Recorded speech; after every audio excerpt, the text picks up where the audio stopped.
وجہ کیا ہے؟ شمع رسالت کے پروان میں یہ ساری وجہ کچھ بھی نہیں، ایک ہی وجہ یہ ہے کہ آج وہ ذلیل و خوار ہو رہے ہیں، سیاست میں نہیں، اس لیے نہیں، دولت نہیں، اس لیے نہیں، وجہ یہ ہے کہ ان کے سینے کے اندر محبت رسول نہیں ہے۔ اگر یہ دولت اگر ہوتی ہے تو یہ کوئی چیز معنی رکھتی ہی نہیں ہے۔ آپ ذرا اندازہ لگائیے، مٹھی بھر مسلمان تھے، سرکار مدینہ صلی اللہ علیہ وسلم مدینہ شریف سے مکہ شریف آئے، ہجرت کے بعد مکہ کے کفاروں کو خبر ملی کہ حضرت صلی اللہ علیہ وسلم آئے ہوئے ہیں، تو انہیں یہ ڈر ہوا کہ ایک ٹیم تیار کر کے آئے ہوئے، ہمارے مقابلے میں آئے ہوئے، تو انہوں نے جاسوس کو بھیجا، جاؤ دیکھو پہلے کہ کتنے لوگ ہیں، کیسی تعداد ہے، ان کا مقابلہ کیسے ہو۔ تو جاسوس آئے اس وقت جس وقت سرکار مدینہ صلی اللہ علیہ وسلم وضو فرما رہے تھے، وضو کر رہے تھے، اور صحابہ پہ قربان جائے، اسی کا نام محبت ہے مسلمانوں۔ جب سرکار وضو فرماتے تھے نا، صحابہ اکرام کا یہ عمل تھا کہ وضو کے پانی کا ایک قطرہ بھی زمین پہ گرنے نہیں دیتے۔ نبی کریم صلی اللہ علیہ وسلم وضو فرماتے تو وضو کے پانی کا ایک بوند، ایک قطرہ زمین پہ گرنے نہیں دیتے، وہ اپنے ہاتھوں پہ لے لیا کرتے کیا تھے؟ ہاتھوں پہ لے کے اپنے چہرے پہ مل لیا کرتے تھے، سینے پہ لگا لیتے، سر پہ لگا لیتے، جس کو پانی ملا پی لیتا۔ کون سا پانی؟ وضو کا پانی۔ توجہ چاہوں گا میں آپ کو، وضو کا پانی پی لیا کرتے، چہرے پہ لگا لیتے، اور جس کو ملا وہ تو ایسا کرتا، اور جس کو نہ ملا وہ کیا کرتا؟ جن کے ہاتھ گیلے ہیں، جن کے ہاتھ تر ہے، ان کے ہاتھوں کو، اپنے ہاتھوں کو مس کرتے، رگڑتے، اپنے ہاتھ کو گیلا کر کے چہرے پہ پھیر لیا کرتے تھے۔ جب یہ منظر جاسوس نے دیکھا تو پھر مکہ کے کفار سے جا کے کہنے لگا کہ محمد صلی اللہ علیہ وسلم کے ساتھ وہ لوگ آئے ہیں جن کے ساتھ لڑنا مشکل ہی نہیں، ناممکن ہے، جن کا مقابلہ مشکل ہی نہیں، ناممکن ہے۔ تو مکے کے کفار نے کہا ہو سکتا ہے بہت زیادہ تعداد میں آئے ہوں گے، تو کہا نہیں، گنتی کے مسلمان ہیں۔ پھر اس نے کہا ہو سکتا ہے ان کے پاس ہتھیار بہت ہوں گے، اس لیے ان کے ساتھ مقابلہ کرنا مشکل ہے، ناممکن ہے۔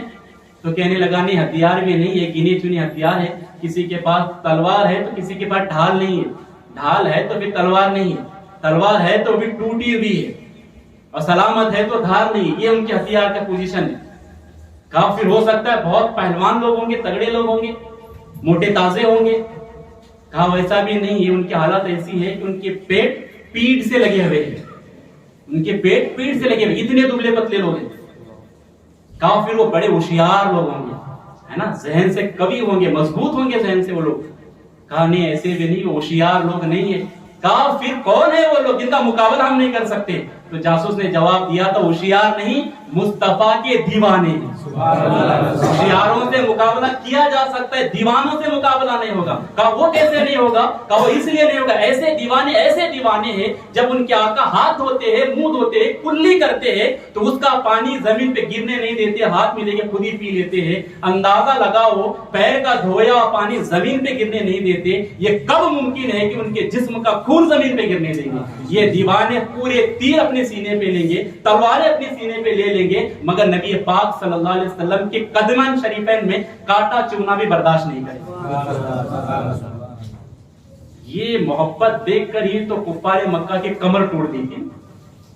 اسی لیے تو مسٹر ہیمپر تھا نا، اس نے یہی کہا کہ مسلمانوں کی جو قوت ہے وہ محبت رسول ہے، اس کو نکال دو تو یہ مردہ بن جائے گا۔ اور یہی محبت، یہ چیز ہی ہمیں بلندی عطا فرمائیں گے۔ آج اسی چیز کو کمزور کیا گیا۔ آپ دیکھیں نا، کتنی تعجب کی بات ہوتی ہے نا، میرے آقا علیہ الصلوۃ والتسلیم کلی کیا ہوا پانی صحابہ اکرام پیا کرتے تھے۔ یہ احادیث پاک کی کتابوں میں ہے۔ سیاہ ستہ کی باتیں کروں، کھکار کر میرے آقا تھوک دے لعاب دہن شریف کو صحابہ اکرام چاٹ لیا کرتے تھے۔ آج اگر نام محبت پہ ہم انگوٹھے چومتے ہیں تو لوگ بگلے جھانکتے ہیں، ایسا کیوں کر رہا ہے؟ تو یہی تو ہے پلاننگ کفار کی کہ ہمارے سینے سے محبت رسول کو نکالا جائے۔ شمع رسالت کی پروان میں یہ کوئی بڑا کام تو نہیں کرے نا، انگوٹھی چوم کر آنکھوں کو لگا لیا، ہم نے کوئی بڑا کام کیا، ایک اظہار کیا محبت کا۔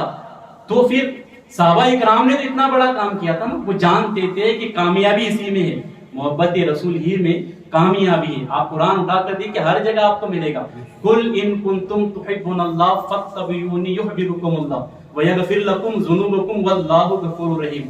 اللہ فرماتا ہے محبوب آپ فرما دیجئے، اگر کوئی اپنے رب کو، اللہ کو راضی کرنا چاہتا ہے تو کوئی راستہ نہیں ہے، کوئی طریقہ نہیں ہے، کوئی میتھڈ نہیں ہے، کوئی نظام نہیں، کوئی دستور نہیں ہے، پھر کیا ہے؟ محبوب آپ فرما دیجئے فَاتَّبِعُونِی کہ تم میری اتباع کرو، مجھ سے محبت کرو، پھر کیا ہوگا؟ یحببکم اللہ، اللہ تم سے محبت کرے گا۔ سبحان اللہ، سبحان اللہ۔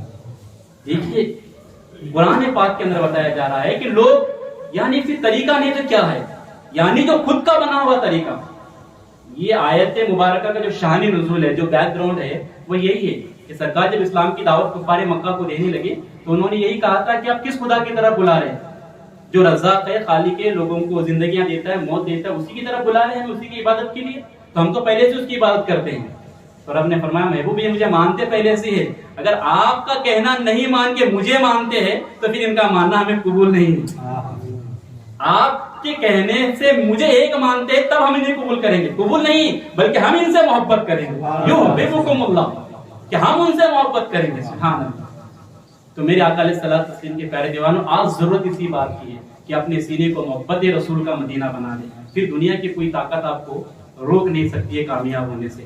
اسی فکر کو اپنے جگانا ہے، اپنے اولاد کے اندر، اپنے اندر، اور محبت کو جگانے کا بہترین طریقہ درود پاک کی کثرت بتایا گیا ہے۔ جتنی مرتبہ درود پاک کی کثرت کرتے رہیں گے، جتنا زیادہ درود پاک پڑھیں گے، انشاءاللہ خوب برکتیں آپ کو ملیں گی۔ آئیے وقت بھی ہوتا ہوا گیا ہے تو ایک